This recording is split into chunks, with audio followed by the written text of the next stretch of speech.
Today we read Tales of Story Domestic Animals, another part.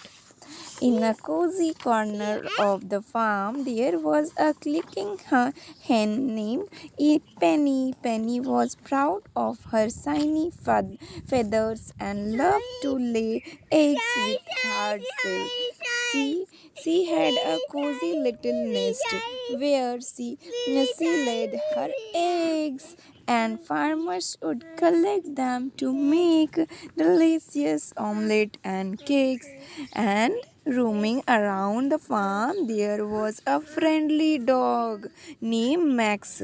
He was a farm's protector and would bark loudly if he sensed any stranger appearing. Max was a loyal friend to everyone on the farm. Nearby, there was a curious cat named Mia. Mia was soft fur and beautiful green eyes.